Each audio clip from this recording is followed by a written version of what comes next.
Good morning. Welcome back to the Broadcast Retirement Network. I'm Jeff Snyder. This is BRN AM, Thursday, August 17th, 2023. And our top story today, exploring human aging through elephant research. And joining me now to discuss this and a lot more, Daniella Chusyd is with the Indiana University School of Public Health in Bloomington. Daniella, it's great to see you. Thanks so much for joining us in the program this morning. Thanks for having me.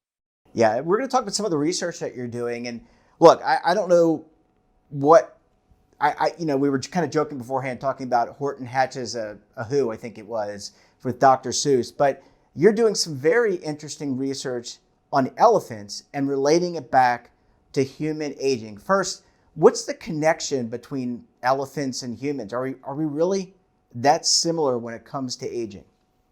Yeah, great question. So the short answer is we're still figuring that out. But what happened was I have a background in elephant physiology and I was studying elephants, but I was in a department that focused on human research. And so I was exposed to everything that was going on with humans, yet I'm also exposed to what's going on with elephants. And over time, I started seeing a lot of similarities between the two. And that's kind of what led me down this path of, is there something that we can learn from elephants that could help us as people in aging? And a lot of that is because of some shared key characteristics. So elephants are the second longest living terrestrial mammal, just behind people. They're capable of living into their seventh decade. And you Wow. don't see that type of lifespan in a lot of other species in the wild. And so that was like the first kind of light bulb. But then also our importance on family and social bonds and cognition, memory.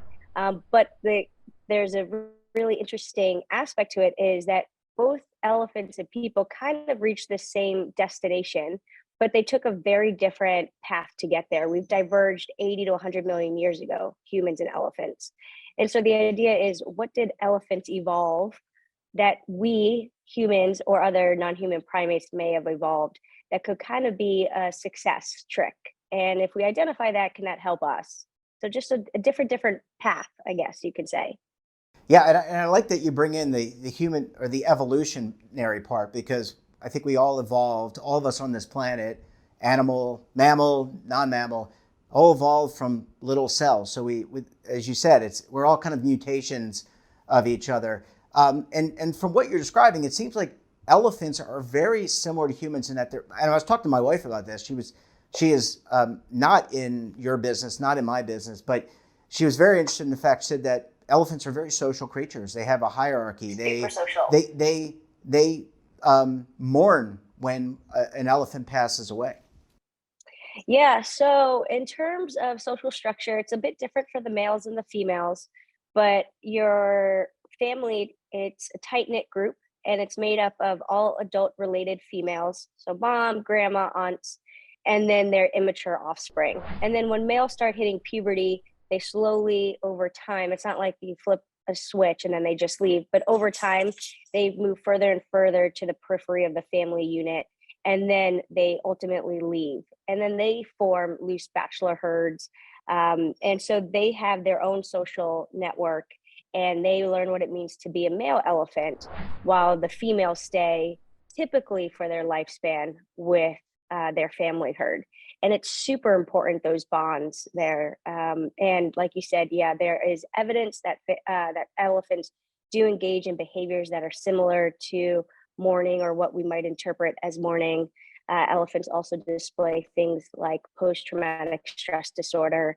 And so you see a lot of that similarity between the species. And how do they treat their aging population? Here, at least here in the United States, and maybe it's different culturally in other parts of the world, but it used to be in this country that our parents and grandparents would live with us, and it would be a very large household, right? I mean, you had your grandparents and your parents, and people stayed together. Not so much anymore. Do the in the elephant structure, just thinking sociologically, do they stick together?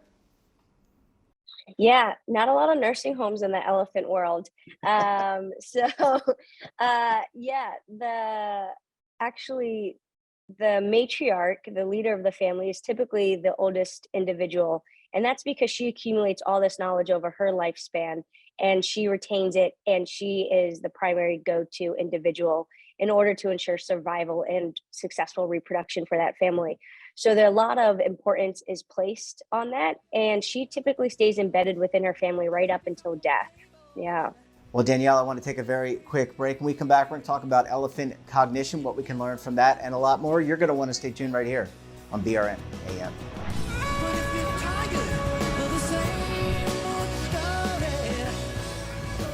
Imagine a new television network that will make you richer, healthier, and in control of your financial future.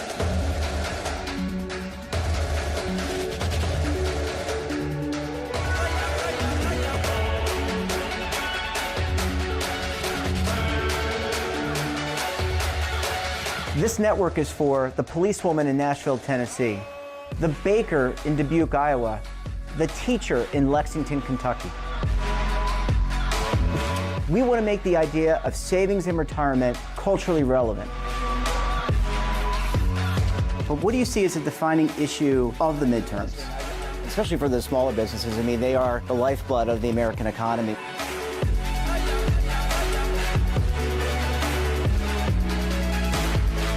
Featuring exclusive interviews, current affairs, and docuseries. 33 years old, you retired early. The philosophy is money only matters if it helps you live a life that you love. But you got to start thinking about retirement as soon as you get in. The Broadcast Retirement Network will drive very high engagement with premium partnerships. So this isn't retirement and savings for your parents or grandparents. This is for all Americans. And we're going to change the way you think about money.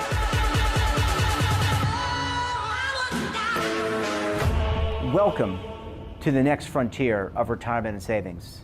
This is BRN, the Broadcast Retirement Network.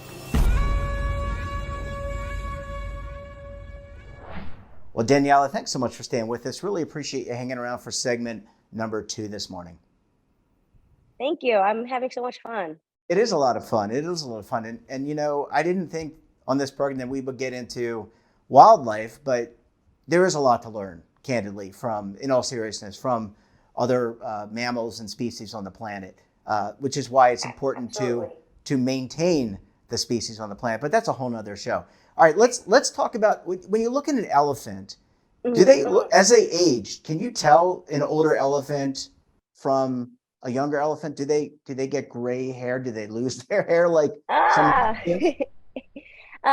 So there's some species differences. So if you're talking about Asian elephants, they start getting some depigmentation, particularly on their ears and on their trunk. So if you go and you see at the zoo, or if you're in Thailand or India and you see some Asian elephants, older elephants, instead of being, let's say, all gray, will start having like pink, and they're like dots and things like that. And that happens with age. You don't see that with African elephants, but you do see differences in morphological features as they get older. So males, they kind of get a very defined hourglass feature to their head. And females also, there's just a look about them that you're like, oh yeah, she's an older lady. But no gray hairs that I'm aware of. Okay, and let's talk about, the old joke is that the elephants have amazing memories. And I don't know if that's true or myth, but let's talk about the cognitive function. Is there any evidence whatsoever that elephants are able to maintain their memory, their knowledge?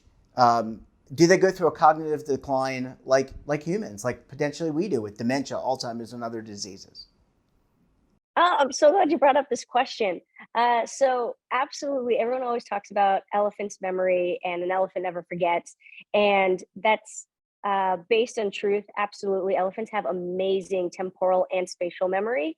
But for as much as we talk about their amazing memory, we actually have very little evidence and research going into cognitive function with age. And that is an area that my research is going in. So right now, we're to actually answer, do elephants develop Alzheimer's disease and have cognitive decline with age? Because I think that's a really interesting question. Anecdotally, it doesn't appear that there is pathologies, observed pathologies in terms of behavioral that we could see that is related to cognitive decline, but we don't actually know. And so that's something I'm really interested in answering, because if that's the case, again, here's a potential success story. Elephants living the similar ages that we are capable of living, not going to the doctor, right? They're not getting any medicines. So what is it that they evolved? What protective mechanisms did they potentially evolve that we can then learn and potentially then use for humans? Yeah, So I think there's a lot of possibilities in that realm. yeah. I mean, I think about what the elephants eat, how they exercise, all the things that a lot of us maybe don't do. Let's talk about the next. To kind of wrap it up, let's talk about the next steps on the research. So, I mean, where do you kind of see this going in terms of next steps, testing? How do you take the research and put it into something that is mappable to human beings?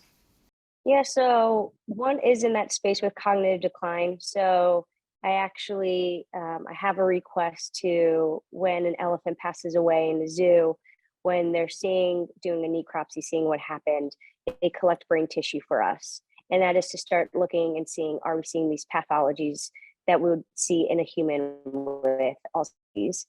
We're also going to implement different behavioral tasks, so episodic and spatial memory tasks, see how memory might change with age, and start looking at different gene expression.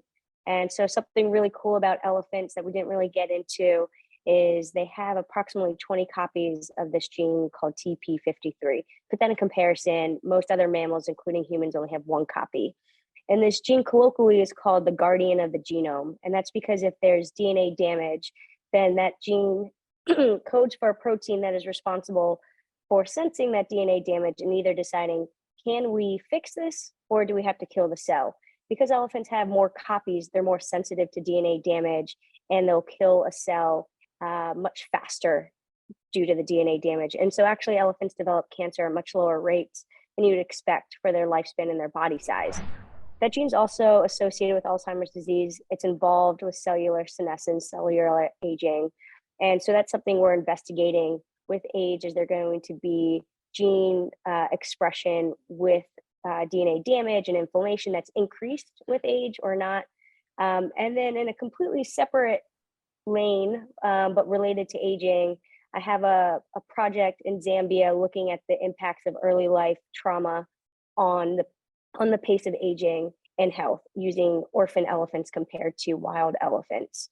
And so that's just another area of the research that we're continuing to move forward, looking at the importance of social bonds and looking at their pace of aging, things like that.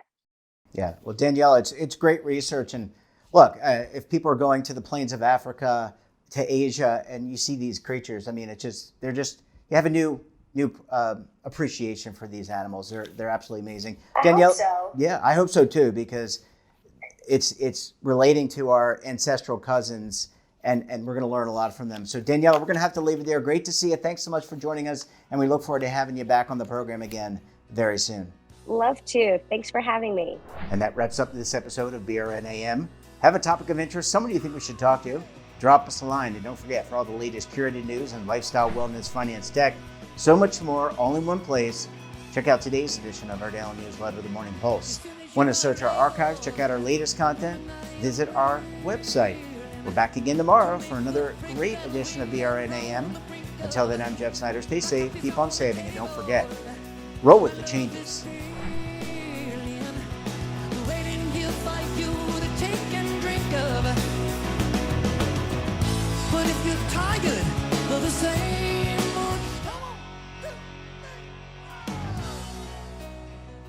Now is your opportunity to co-create content around any topic on the first lifestyle and wellness network. Reach a global audience through our platform and co-own exclusive branded content.